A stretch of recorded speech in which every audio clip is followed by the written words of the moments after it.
Para pemirsa yang dimuliakan Allah Subhanahu wa taala, kembali lagi dalam program acara kita Indahnya Islam. Nah, tadi sudah disampaikan oleh pemateri kita yaitu terkait pengaruhnya nafsu kepada seorang insan. Yang pertama nafsu amarah, nafsu lawamah, dan yang ketiga nafsu mutmainnah. Jadi Ustadz, ada sedikit pertanyaan terkait nafsu lawamah. Ini yang dimaksud dengan nafsu lawamah ini seperti apa, Ustadz? Iya. Kalau kita lihat rujukannya dalam Al-Quran, itu sebenarnya banyak ayat-ayat yang berkaitan dengan hal itu. Akan tetapi kita lihat maknanya saja, artinya bahwasanya lawamah ini lebih kepada kehati-hatian mungkin, kehati-hatian seseorang dalam bersikap, artinya bersikap kepada Allah Subhanahu wa taala. Namun di situ ada hal negatifnya, yaitu manusia itu merasa terlalu kadang-kadang meremehkan dirinya sendiri. Aku tidak bisa ini, tidak bisa itu. Sehingga kadang-kadang pada akhirnya dia istilahnya nggak move on. Bahasa sekarang itu kekinian, nggak move on. Jadi begitu-begitu aja. Bahkan nanti ujung-ujungnya lari pada ayat lain, yaitu pembahasan tentang syukur. Artinya kita tidak bersyukur pada Allah Subhanahu wa taala. Padahal Allah jelas mengatakan dalam Al-Qur'an, A'udzubillahi minasyaitonirrajim, Bismillahirrahmanirrahim. La in syakartum la azidannakum wa la in kafartum inna adzabi lasyadid. Jadi ketika dia ada syukur dalam dirinya, maka insyaallah nafsu lawamah ini tidak akan muncul. Dia bersyukur alhamdulillah. Jadi harus dibiasakan dalam kehidupan kita sehari-hari, siapapun dia, apapun profesi dia, kemudian dalam keadaan apapun, baik kita dalam keadaan senang, susah, kemudian kita diberi kekayaan nikmat oleh Allah SWT, ataupun mungkin sedikit dikurangi nikmat kita, jadi orang yang bisa dikatakan miskin, menengah ke bawah, kita mungkin bisa untuk makan aja udah alhamdulillah. Maka sering-seringlah kita bersyukur dengan kalimat, kalau kita adalah jelas dalam Islam, alhamdulillah, syukur pada Allah Subhanahu wa taala atas pemberian nikmat, walaupun ini sedikit. Alhamdulillah, orang lain mungkin nggak bisa makan, maka orang lain berpuasa sebelum datangnya bulan puasa pun mereka sudah puasa. Kan sebenarnya kita dalam Islam ini sangat indah. Allah sangat baik pada kita sehingga semua orang bisa merasakan. Yang Muslim dia merasakan yang namanya setahun sekali sebulan puasa. Supaya dia bisa merasakan orang lain kadang-kadang sering berpuasa, bahkan tiap ada puasa sampai 3 hari, bahkan seminggu mungkin ada nggak sempat makan. Mungkin kalau dia minum-minum aja, kalau minum-minum aja kan. Kalau secara medis pun dia meninggal, masih hidup. Tapi kalau tambah nggak makan, tambah nggak minum, mungkin itu wallahu a'lam. Artinya ajal di tangan Allah Subhanahu wa taala. Jadi disinilah Allah sayang pada kita supaya kita bisa bersyukur. Jadi dengan adanya nafsu lawamah ini menghadirkan sebenarnya kesyukuran kita kepada Allah Subhanahu wa taala.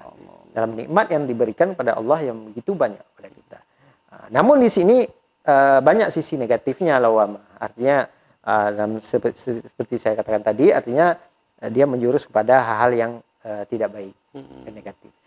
Cuma yang satu lagi yang perlu kita ikut sebenarnya, perlu berusaha untuk mengamalkan yang namanya, atau perlu ada keinginan yang mana keinginan ini memberikan keselamatan. Yang pastinya yaitu adalah nafsu mutmainnah. Nafsul mutmainnah. Nafsul mutmainnah ini dari kata mutmainnah, itmainnah. Itmainnah itu jelas ketenangan, ketentraman, jiwa yang tentram, jiwa yang baik. Sehingga seseorang itu akan merasa puas dengan apa yang diberikan Allah. Walaupun kita rezekinya kurang mungkin. Karena Allah menguji kita dalam hidup ini, jelas ujian ya.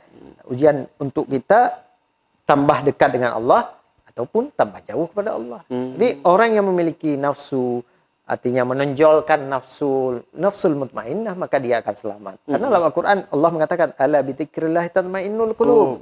Jadi dengan kita mengingat Allah saja dalam perspektif yang luas, artinya kita mengingat Allah itu bukan hanya sekedar doa, tapi kita salat juga bagi yang mengingat Allah.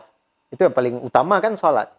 Apalagi kemarin ada yang istilahnya memperingati Isra Mi'raj. Isra Mi'raj itu yang utamanya di situ adalah masalah salat. Di Rasulullah SAW, Muhammad SAW, beliau menjemput langsung dengan adanya Isra dan Mi'raj.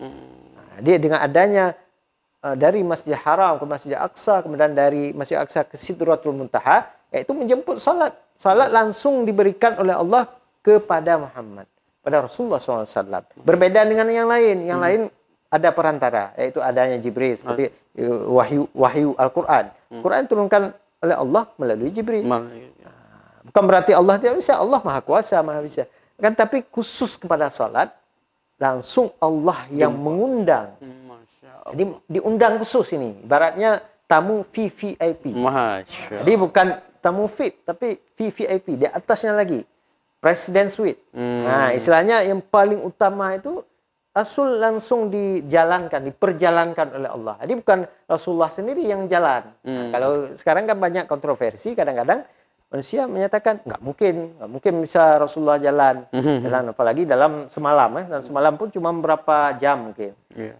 Tapi itu benar, nyata adanya bahwasanya Rasulullah itu bisa jalan karena diperjalankan oleh Allah. Diperjalankan oleh Allah, sehingga apapun yang tidak mungkin menurut pemikiran manusia biasa, mungkin menurut Allah. Mungkin menurut Allah. Nah, makanya ada dalam dikatakan dalam Al-Qur'an, laisa kamitslihi syai'un wa huwa ala kulli syai'in qadir. Masya Allah. Tidak sama Allah itu dengan makhluk. Jadi Khalik itu berbeda, artinya jauh lebih hebat, maha agung Allah, sehingga bisa memperjalankan Rasulullah SAW untuk menjemput salah satu ibadah yang paling utama di atas muka bumi ini yang dijalankan oleh orang Muslim, yaitu ibadah sholat. Masya Allah, Masya Allah, Masya Allah. Sangat luar biasa pembahasan Ustaz dalam kesempatan kali ini. Luar biasa dalam pembahasan kesempatan kali ini. Pemirsa yang dimuliakan Allah, kita akan kembali sejenak dalam program Indahnya Islam. Tetaplah bersama kami.